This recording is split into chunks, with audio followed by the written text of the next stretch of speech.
All right, what's poppin', party people? Welcome to another episode of Pop Talk. This is your man, Professor Nims. I'm signing on for Boston Jarrett, What up? Coach Dave, and the Casual Ran. What up, though? We make up the Pundits of pugilism. So before we get into our content, we want to remind you to make sure that you like and subscribe to this channel. We're going to be bringing you some new and exclusive content very soon. But as we jump into our segments for this evening, we want to start off with the reaction to the fights this past weekend. So we had our man Regis Prograis, who successfully defended his WBC 140-pound title against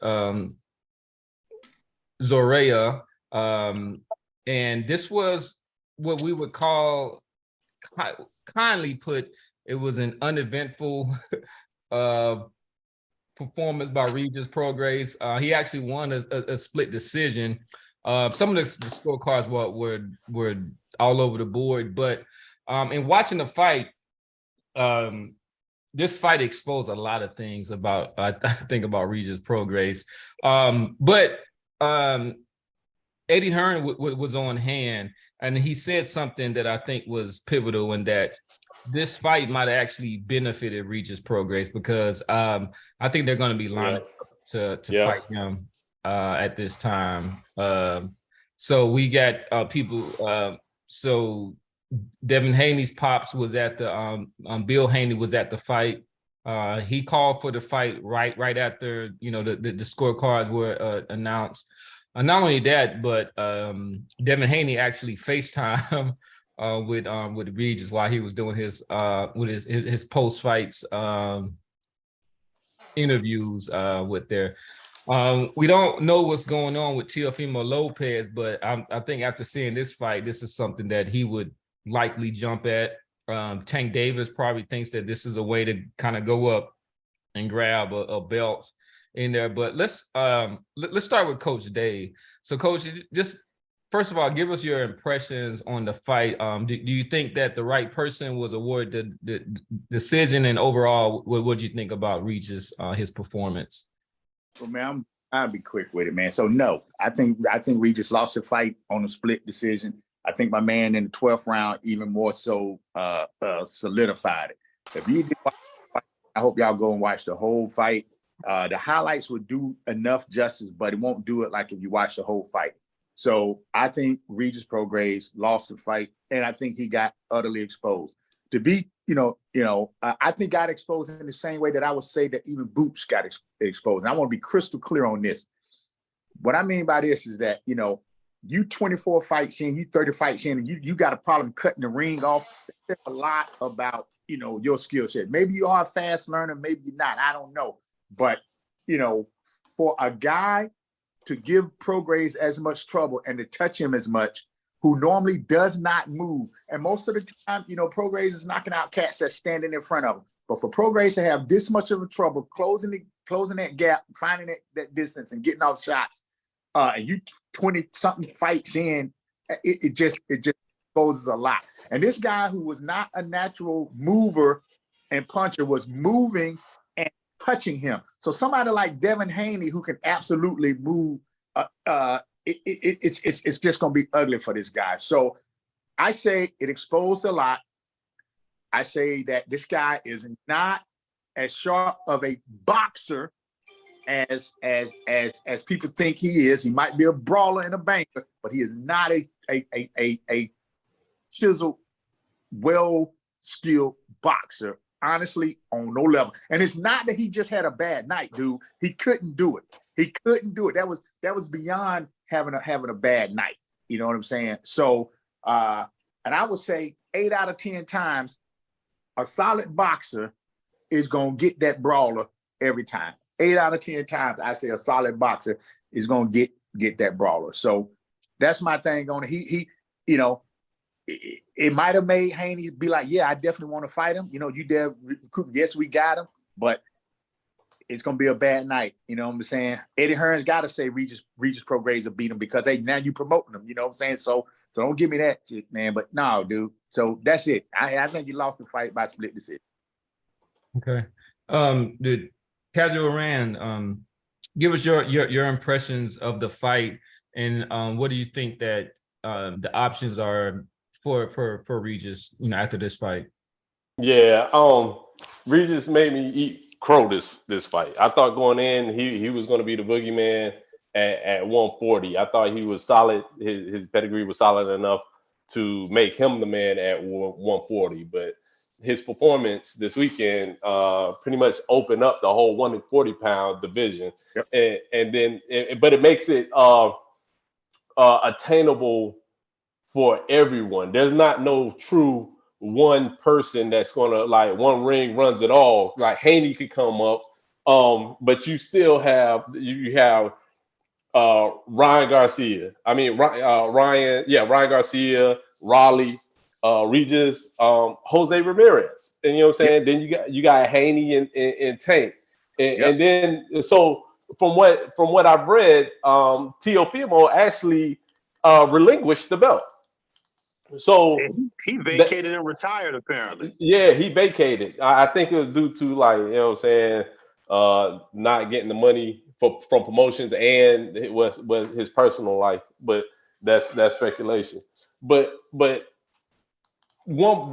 Regis's poor performance, somebody said earlier said that it was a benefit. It might benefit him, which is true because like if you look at Regis's last 2 years, it was hard for him to make fights. He has one of those boring styles, and nobody wanted to fight him because he was dangerous. Regis does? Prograis. You think boring Prograis style? is a boring style? I think it's an effective, boring style that people. He's one of those people that you're not gonna sign him up if you want a quick lick, and he's good enough to beat everybody at 140. I don't know. I've never heard him accused of being boring before, but go No, ahead. I'm not saying like boring. I'm just like people ain't gonna line up to fight him. So the last 2 years, what big name put his name out there? Nobody. Yeah, but it wasn't because of his style necessarily. No, I'm just saying that like people was avoiding him. Even in the he's a tough out. Even with the loss. Even with the loss of Josh Taylor, nobody was like, "Ooh, I can jump on that." That never happened. So, given that, so this fight this weekend, I think more people like you saw Devin Haney's people come out and call him out. You know, you're gonna see Tank gonna call him out. If Tank was able to call him out at this time, he would probably call him out, and so on and so forth. So right now, the 140 division is going to be exciting only because there's no mega fight to be made, which should open it up to every fight should be makeable. Well, with that said, so the current champions at 140 pounds are WBO title is Teofimo Lopez.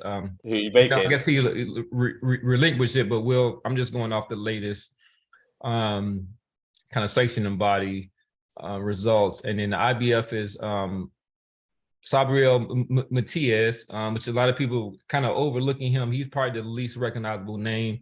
WBA is Rolly Romero, and then WBC is Regis Prograis. Prograis, for some reason, is not necessarily even open to fighting Rolly Romero, and it's not because he sees him as a threat. He just thinks that he's a terrible fighter. And even Eddie Hearn, he in the speech talking to the reporters said that at some point, somebody's going to beat, Rolly Romero. So it's just a matter of necessarily like who gets to him first, like which kind of high level, high skill fighter. There's politics involved too. That they ain't going to bend over backwards to make a Prograis Rolly Romero fight with PBC. No one's willing to go to sit down and hash out all that for those two guys. So if Rolly Romero was signed to DAZN, trust and believe that that'd be a very, very viable fight for anybody else over there. Maybe not Prograis, maybe like a Montana Love or some of the other guys that are signed over there. But yeah, no, it has more to do with politics than Rolly Ramiro's ability, my opinion. Sorry to cut you off. No, I mean, I think that's up for debate. But I mean, I'm not a fan of Rolly Romero. I think he was essentially handed a belt, but he is a title holder. But I was saying that to kind of he generates interest for fights too. So he's able to do it. You might not like as a hardcore Cam. You might not, because that doesn't do it for you, because you know based off the skill levels of the guy, that's what interests you. But Rolly Romero gets up there and he does a good job of selling fights. I mean that's what people keep telling me, but I haven't seen it. The guy is not he's not quick-witted. He's not a very good talk. He sounds kind of, I don't know, cringy at the times, but it's entertaining. That's all it is. It's entertaining. It might not be entertaining for you, and I get it, but he is for a lot of people. I hear casuals talk about Rolly Romero now, and that could have just been because he got knocked out by Tank. But anyway, I don't want to spend too much time. No, but the next point is to you. I mean, what do you see as the next kind of natural progression for Regis? You know, do you think he fights one of the other title holders to unify the belts? There's Ryan Garcia out there. There's Devin Haney, who seems to be chomping at the bit. There's Tank Davis whenever he gets released. But what do you think? You know, based on what we know about matchroom boxing, and all the politics that kind of influences some of those decisions, what do you think is a natural progression for? Well, it's going to be interesting to see because Regis is the WBC champ, and Devin Haney apparently having vacated and moved up, although it doesn't show that on the boxing scene rankings. No, it doesn't. You said what? Not official. It's not official. Okay, fair enough. It's not official. Let's say hypothetically he were to do that, I don't know how the WBC would justify that, right? You've got Sandor Martin, who's ranked 1. You've got Josh Taylor, who's ranked 2nd in the WBC. You got Gary Antoine Russell, who's ranked 3rd. Jose Ramirez has been ducking Regis Prograis his whole life, although that might change now. Given I think that definitely would change. But hold on, but justify it. So over at ESPN, Ramirez is the top-ranked guy. So the point I'm making is that how does the WBC justify that? It's not like the WBO where you can use your title at the weight class below to get an immediate shot at the title holder in the weight class above, unless the WBC just makes some shit up on the spot, which is not unheard of for them, right? So I don't see. I think Devin's going to have to come into the division and get a fight with somebody, at least somebody in the top 5, to justify getting that shot at Regis. Now, as far as Regis' next fight, if you're Subriel Matias and Regis looked as bad and as vulnerable as y'all are telling me, I can't see why a guy like Subriel Matias wouldn't want to jump in there and unify and put a stranglehold on that division and really put himself in line for some big money fights. I know that Devin and Regis had to FaceTime or whatever afterwards, but there's still the politics here. I don't see how that fight gets made next. Well, I mean, there's a possibility if T.O.'s belt is vacant, Haney can petition the WBO to fight for the belt at 140, and then his challenger could be Regis. I mean, they can definitely make that fight. Yeah. No. Regis is not ranked in the WBO though. But it's still a championship fight. They could, and they've done it before, right? They did it with Canelo and Callum Smith, right? They put their belts on the line, even though it was Callum Smith's belt. I think people would raise hell. Honestly, Arnold Barboza and Jose Ramirez. Hold on one second. Barboza and Ramirez are 1 and 2 in the WBO. And who is Barboza a top-ranked guy, or is he a matchroom guy? I'm not sure, man. Because that's the fight. That's the fight that's going to move the needle. You put that fight in Texas or against California. Barboza. Barboza Ramirez is going to move the needle more than it's two Then Mexicans. Right? Devin Barboza, Haney Mexican, against Regis Prograis. and it's going to move the needle more. Two Mexicans No, it's in not. California or Texas, 100% Come is going to move the on. needle more. I don't what Cam. Devin Haney is a a undisputed lightweight champion. Yeah, and he's still not some household major name. He doesn't move the needle like that. You put two Mexicans in Texas. He just beat Lomachenko, and then come on against right. And that's great. He's all the hardcore Barboza. know who he is, and there's some guys outside of the hardcore fan base that know who Regis. I'm telling you, Barboza Ramirez fight in Texas or California is going to move the needle more than Regis and Devin. Prograis. You said, I think you said Ramirez, but you didn't mean that, right? No. Jose Ramirez is ranked number 2 in the WBO. If Teofimo Lopez okay. So you're saying Barboza against Ramirez for the vacant title. Barboza against Ramirez. Jose Ramirez is number 2 in the WBO. Barboza is 1. Teofimo Lopez vacates. Now, what Devin could do is do an eliminator against Barboza, right? Moving up from 135 to 140. Now, he can do that. Why would he do an eliminator when he's the champion at 135? Because he has to. If he wants to fight for that belt at 140 pounds, he can't just get it. He can't just. They won't just elevate him to that automatically. They have to put him in a fight with somebody. Well, Devin Haney is the champion at 135 pounds. Not as an eliminator. Not as an eliminator. He can fight for the belt. He can fight. Not an eliminator. I'm sorry, not an eliminator, but in a vacant. I'm sorry.